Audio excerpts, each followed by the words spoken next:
नाव होना, ठीक है। नदी में नाव होना, ठीक है। नाव में नदी हो, ये ठीक है।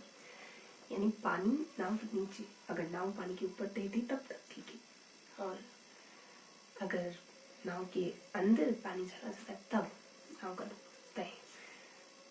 संसार रूपी सागर, ठीक।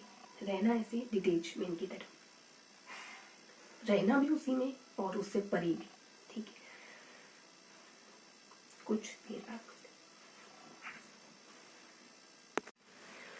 तो कहाँ पढ़े थे हम, यहीं से कंटिन्यू करते हैं। 1 मिनट रुकेंगे, बस आ रही हूँ, बस आ रही हूँ। हाँ, तो हमने कहाँ छोड़ा था और कहाँ से बनाया था, कहाँ छोड़ा था और कहाँ से आगे कंटिन्यू करना है। 1 मिनट रुकेंगे, 1 मिनट रुकेंगे, बस 1 मिनट रुकेंगे, 1 मिनट रुकेंगे। तो हम कहाँ पढ़ रहे थे, हम पढ़ रहे थे मुकेश मंजर की बुक, है ना। तो फटाफट से आगे कंटिन्यू करते हैं ना। मैंने यहाँ तो पढ़ लिया था, परिवार वगैरह पढ़ लिया था। वस्त्रावास भी हो गया था, पीड़न वगैरह सब याद कर लिया था हमने, है ना। फिर व्यवसाय पीछे शुरू करना था, जैसे पूछेंगे तो सही सारा कुछ पीछे से बताओ। शिक्षा शास्त्र है, पर्यावरण का नहीं, शिक्षा शास्त्र पहले टॉपिक, पर्यावरण की शिक्षा और ये सब पहले टॉपिक ओजोन पर। चलो बताओ, ज्यादा नहीं है, जल्दी जल्दी छोड़ेंगे। बताओ कि हरित मफलर संबंधित है तो ध्वनि से है ना, मफलर, और हरित और नदी के जल में दूषण स्तर कैसे मापते हैं, बोर्ड से। ग्रीन पीस इंटरनेशनल का मुख्यालय कहाँ है, तो एम्स्टर्डम में, ग्रीन का। फिर डी है ह्यूमस पदार्थ, ह्यूमस कौन सा जल प्रदूषण का मानने स्रोत नहीं है, मानने से ह्यूमस थोड़ी ना, ये ह्यूमस नहीं है, मानवीय नहीं, मान औद्योगिक के बाही जल जारी कर लोग। फिर है कि जल्दी उसको बनाते 22 मार्च को, है ना। और फिर है कि ग्लोबल वार्मिंग में तापमान ए ना श्रोमंडल का बढ़ता है। फिर है कि न्यूटन का कौन सा कथन सही नहीं है, तो सी वाला कि जल वन है, जलवायु और जल चक्र को प्रभावित नहीं करते, है ना। ये सब करते हैं, तो मृदा अपरदन से बचाते हैं, वन मृदा अपरदन से बचाते हैं, और उन्होंने पादप जंतु एक दूसरे पर निर्भर करते हैं, सब बातें सही। और इसके अलावा मृदा होने की वृद्धि और पुनर्जनन सहायक होती है, बिल्कुल सही। हाँ, फिर जो मृदा वनों की वृद्धि में सहायक होती है, वृद्धि और पुनर्जनन। फिर है कि मानवीय गतिविधियां जो पृथ्वी पर जलवायु परिवर्तन की जनता है। फिर है कि पर्यावरण में कितने सबसे खतरनाक होती है, यूवीसी, है ना, बारीक। और मानसूनी उनकी कितने होते हैं, वर्षा कितनी होती है, 70 सुनते जाना ध्यान से। फिर डी है कि कौन सी एजेंसी मुख्य रूप से प्रदूषण को मापन से, तो केंद्रीय प्रदूषण बोर्ड है। फिर ये सी है, मतलब 1.33, पहला तीसरा पांचवा सही है।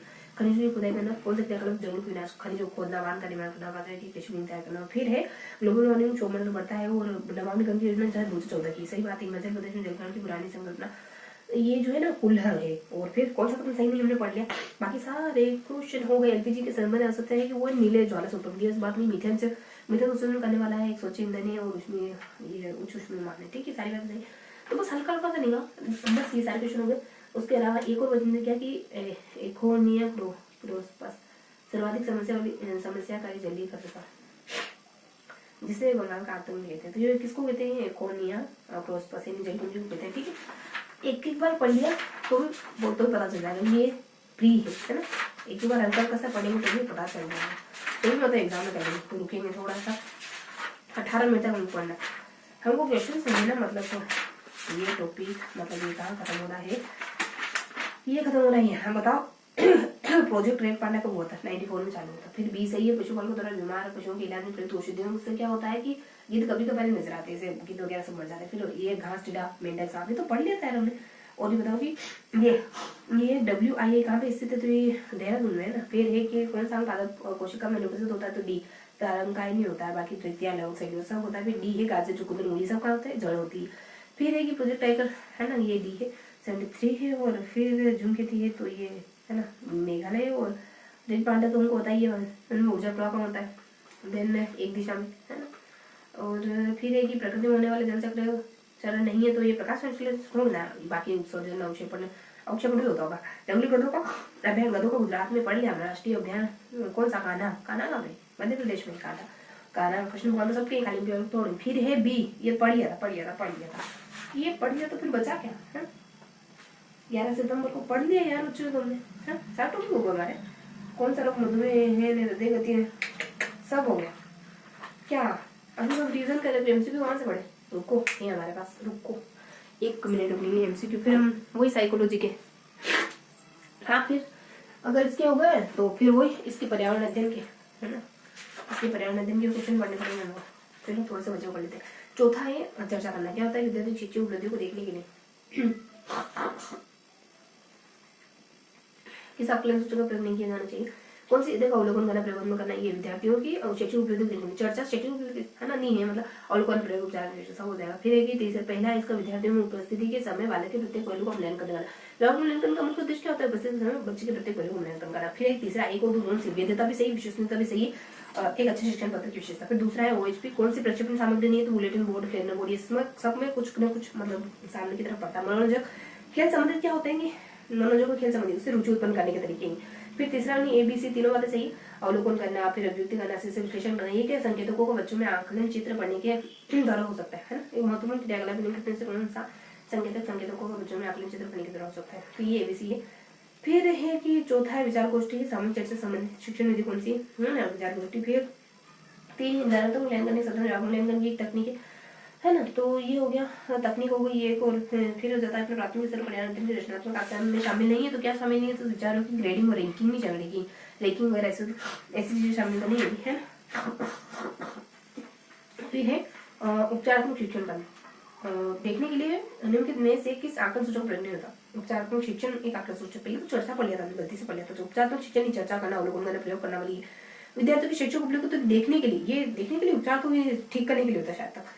फिर सारा हो गया इसका जवाब। सीखने के लिए संदर्भ को आदान प्रदान करना। अगर बच्चों को कविताओं को प्रभावी ढंग से उपयोग किया जा सकता है कहानियों और कविताओं को शिक्षण में, है ना, तो पर्यावरण अध्ययन में इसके उपयोग का मुख्य उद्देश्य क्या होगा? सीखने के संदर्भ को आदान प्रदान करना है, ऐसा कुछ है।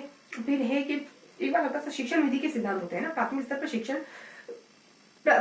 पर शिक्षण की खेल विधि आधारित है। किस पर आधारित है? ये शिक्षण विधि के सिद्धांत पर आधारित है। खेल विधि शिक्षण विधि का सिद्धांत है। फिर दूसरा है मनोरंजन खेल संबंधित है। फिर है कि विचार गोष्ठी है, कितनी बार पढ़ेंगे। फिर अपन चौथा है स्थानीय, क्या है कि उदाहरणों को स्पष्ट करने के लिए कविता कहानी को प्रयोग करना क्या कहलाता है? स्थानीय और विश्व स्तर पर संसार की प्रकृति को खोजने और घटना की योग्यता का विकास करने में, है ना, ये सब। फिर इसके अलावा तीसरा है निर्धारण मूल्यांकन, ये सब हो गया।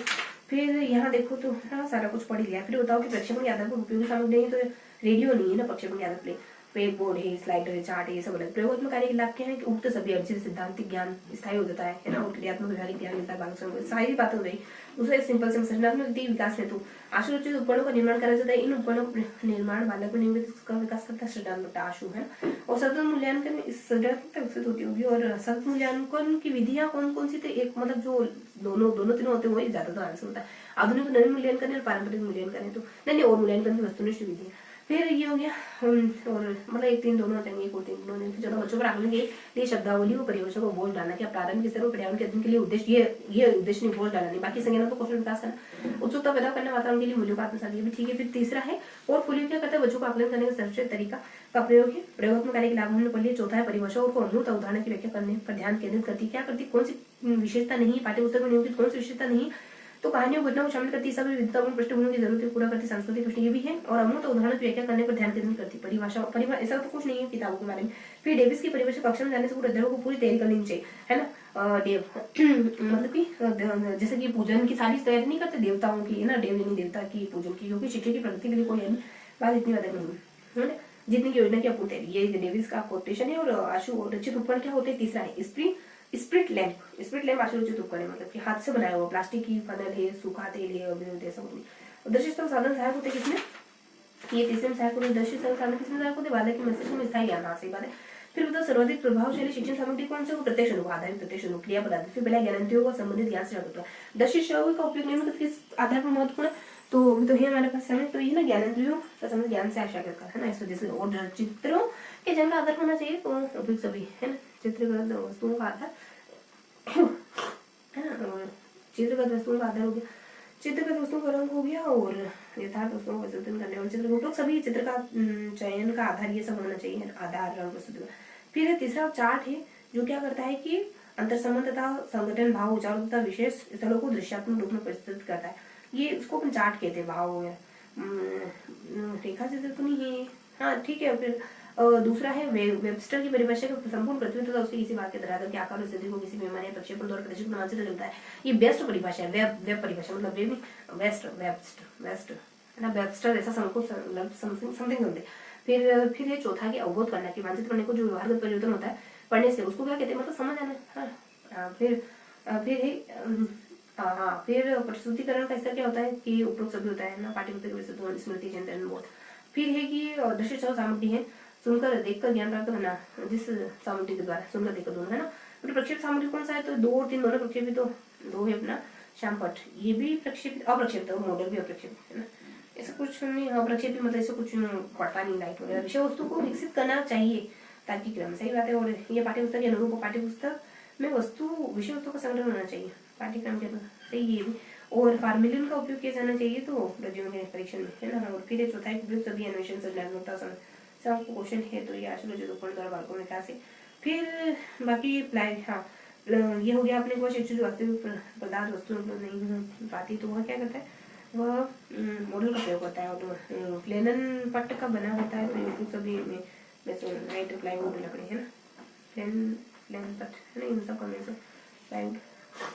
मतलब चौथा उपयोग सभी रेखा चित्र जो पूर्व का प्रयोग किया जाता है, तो ये नियम को विस्तृत करने के लिए सुविधा के लिए मानचित्र, रेखा चित्र, मानचित्र, रेखा की सुविधा को समझने के लिए, तो जब भी उपयोग सभी है तो ठीक है ना। तो चौक बोर्ड को दिखाना हो, नियम लिखना हो, तथ्य को समझना, रेखा चित्र वगैरह आदि को, है ना। और इसके लिए भी उपयोग सभी सारे क्वेश्चन हो गए यहाँ के। हाँ यहाँ की परिभाषा कहाँ पड़ी हुई, तो बताओ कि संपूर्ण पढ़ लिया तो चित्रों के, ठीक है। तो बस हो गया क्वेश्चन।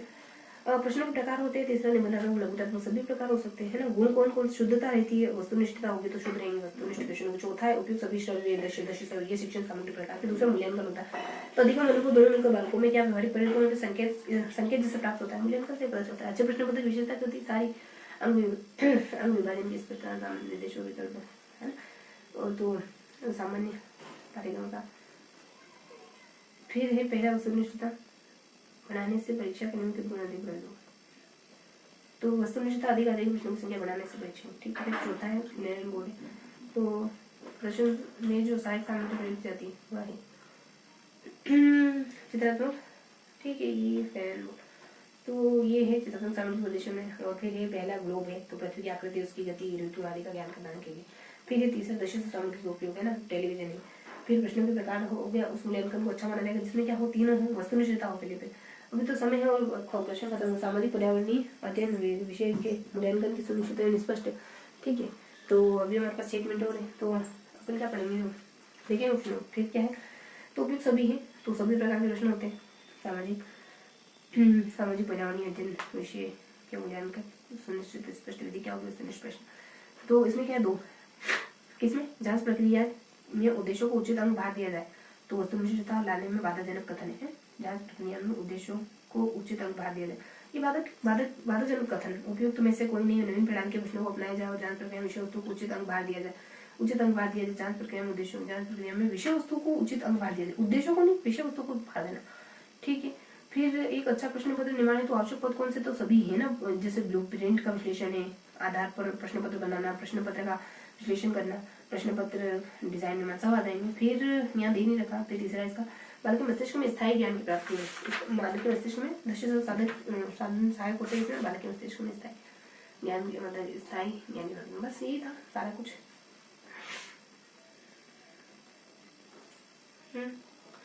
अब ये क्वेश्चन अब थोड़ा सा रुकना पड़ेगा, एक और किताब लेते हैं, साइकोलॉजी के क्वेश्चन करते हैं, है ना। बहुत पहले दी थी, देखो ये साइकोलॉजी के क्वेश्चन है सारे इसमें, अच्छी किताब है ऐसे, है ना।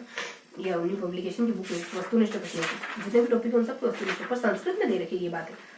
ये पंचपदी प्रणाली किसने दी, संस्कृत, मतलब संस्कृत शिक्षा विभाग की भी दे, अच्छी तो है यार, क्या दिक्कत है इनमें। तो साइकोलॉजी अपने हो गई, मेरे चलो पढ़ते। तो बताओ कि पाठ्य पंचपदी प्रणाली हरबट वाली है ना, कौन सा सिस्टम नहीं है कि सर्वाधिक व्यक्तिनिष्ठ, तो अंतर्दर्शन, मतलब अपने मन से बताना कि आप कैसे व्यक्ति। फिर असहानुभूतिपूर्ण तथा कठोर दृष्टिकोण प्रयोग करता है, स्वास्थ्य को, समाज को, ग्रह कार्य, असहानुभूति पर स्वास्थ्य को, हाँ सही बात है। फिर अधिगम, ये किससे, शिक्षा मन ज्ञान का अर्थ प्रकृति संप्रदाय, ये अपने है ना सिलेबस में। तो ये साइकोलॉजी की तो खूब किताबें हैं अपने पास, है ना। 2022 में 23 में तृतीय संस्करण, 2022 की परीक्षा में जितने भी क्वेश्चन पूछे हैं ये रिपीट में, है ना। और शिक्षण अधिगम का मनोवैज्ञानिक आधार पर किस पर निर्भर करता है, अध्यापन शैली पर। शिक्षण अधिगम का मनोवैज्ञानिक आधार अध्यापन की शैली पर निर्भर करता है। फिर है कि बच्चों की अभिव्यक्ति और उनकी सक्रिय भागीदारी को महत्व देना। बाल केंद्रित शिक्षा का मतलब क्या होता है, बच्चों को महत्व देना। फिर है कि बालक की कौन सी प्रक्रिया मनोगत्यात्मक नहीं, मनोगत्या जिसमें गति भी है तो सोचना नहीं होगी, लिखना फेंकना खेलना ये सब हो जाएगा। फिर डीवी वरियस अनुसार शिक्षकों से भूमिका, सब में जितने भी आए हैं तो सहभागी रूप है। जो डीवी प्रगतिशील शिक्षक समर्थित, उन्होंने शिक्षक को सहभागी माना है। देखो तो डीवी के अनुसार शिक्षक कैसा है, तो सहभागी। फिर है कि शिक्षा मनोज्ञान का प्राथमिक कार्य अस्ति, तो कौन सा कार्य, शिक्षण कार्य। तो शिक्षा मनोज्ञान का शिक्षक से प्रभावशीलता है विकास। शिक्षा मनोज्ञान का पहला काम क्या है कि शिक्षक की प्रभाव, शिक्षक को प्रभावशाली बनाए, शिक्षक को सही देखा। और शिक्षण अधिगम मतलब उसके पास कुछ होगा, है ना, शिक्षण बताने को, सही तरीके से पढ़ाने को। अध्ययन एवं शिक्षा मनोज्ञान इति परिभाषा केंद्र तथा शिक्षण अधिगम अध्ययन में चार्ल्स स्किनर की परिभाषा है। कौन सी, शिक्षण अधिगम अध्ययन ही शिक्षा मनोविज्ञान है। अच्छा, शिक्षण और अधिगम, शिक्षण का मतलब पढ़ने का और पढ़ाना, इन दोनों का अध्ययन करना ही शिक्षा मनोविज्ञान, इसके लिए परिभाषा। फिर किंचित आदर्श शिक्षक कस्मिन बल देता था, मतलब कि मतलब कि एक आदर्श शिक्षक को किस पर बल देना चाहिए, विधि पर, पाठनी विषयों पर और व्यवहार पर, बच्चों के व्यवहार पर, सब पर बल देना चाहिए। और कस्य अध्ययन अस्ति, है ना, शिक्षा शास्त्र किसका अध्ययन है, शिक्षा शास्त्र में किसका अध्ययन होता है, किसका अध्ययन है, शिक्षा शास्त्र, शिक्षण की विधियों का अध्ययन। शिक्षा शास्त्र इसमें शिक्षण कार्य की प्रक्रिया का अध्ययन होता है, इसमें अध्यापक की शैली और विधियों का अध्ययन होता है। ठीक है, शिक्षण का अध्ययन होता है, शिक्षण शास्त्र तो शिक्षण की विधि का अध्ययन होगा। हाँ 2 मिनट और, है ना, 2 मिनट पढ़े। बताओ कि शिक्षणार्थ प्राकृत आकलन के लिए थे, तस्य किम नाम, तो प्रारंभिक, है ना, प्राकलन आकलन के, ये प्रारंभिक आकलन क्या है, प्राकलन, तस्य किम। अच्छा प्राक, देखो सेम प्राक आकलन को एक और क्या कहते हैं, प्रारंभिक, प्राक का मतलब प्रारंभिक होता है। पाठ्यचर्या का अर्थ क्या होता है, संस्था या समस्त क्रिया, मतलब स्कूल में होने वाली समस्त क्रियाएं आती, शैक्षिक शैक्षिक बनो, पाठ्यचर्या का मतलब, है ना। फिर अधिगम कर्तुम बुद्धि विवेक को सर्वाधिक अनुप्रयोग कुत्र भवति, तो अधिगम करता कि बुद्धि और विवेक का उपयोग सबसे ज्यादा कहाँ होता है, शिक्षण में, पढ़ने में, है ना, ये तो ज्यादा समझिए। शिक्षक से प्रभाव कारक सर्वोत्तम कक्षा प्रति शिक्षक से व्यक्तित्व योग्यता, शिक्षक का सबसे कक्षा के प्रति व्यक्तित्व योग्यता में सभी पक्ष आ जाते हैं। तो अजीब सा है, ज्यादा पता नहीं चला। शिक्षक का प्रभावशीलता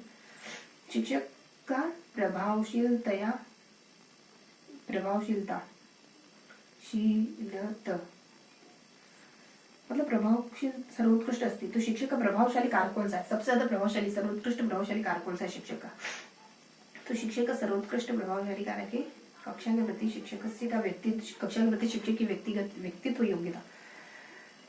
बस सुन लेना ना। शिक्षक का मुख्य कार्य क्या होता है, विद्यार्थियों को मार्गदर्शन करना, और भी है ऑप्शन, विद्यार्थियों को मार्गदर्शन, ठीक है, फिर भी ठीक, प्रौढ़ है, फिर निदान उपचार परिस्थितियों व्यवस्था, मार्गदर्शन ठीक, नियत पाठ्यक्रम दूसरों के में ना, ये आए हुए सब 2021 में, कभी कभी एमसीक्यू क्वेश्चन करने से और एग्जाम में आया हुआ, बढ़िया बात। भावी शिक्षक के भी शिक्षा मनोविज्ञान की प्रदान, भावी शिक्षकों को क्या देता है, अनुसंधान प्रविधि, प्रभावी अनुसंधान प्रविधि देता है शिक्षा मनोविज्ञान की शिक्षक के, ठीक है। तो शिक्षा मनोविज्ञान ने शिक्षकों को क्या दिया, अनुसंधान करना, अनुसंधान मतलब अनुसंधान करना चाहिए, ये दिया, ठीक है, ये सुझाया। और शिक्षा मनोविज्ञान किम मुख्य करोति, किंचित शिक्षा मनोविज्ञान किम, इसका क्या, अधिकतम प्रभावशीलता शिक्षण विद्यानाम अन्वेषण, शिक्षा विज्ञान क्या करता है, शिक्षण विधियों का अध्ययन करता है। तो बस समय हो गया। शिक्षा मनोविज्ञान क्या करता है, अधिकतम प्रभावशाली शिक्षण विधियों का, शिक्षण ज्यादा से ज्यादा प्रभावशाली शिक्षण विधियों खोज करता है। तो ये था पूरा सेशन, है ना। तो हम मैथमेटिक्स पढ़ेंगे, मिलते हैं अगले सेशन में, तब तक के लिए मुस्कुराते रहे, दिल से पढ़ते रहे, दिल से मेहनत करते रहे।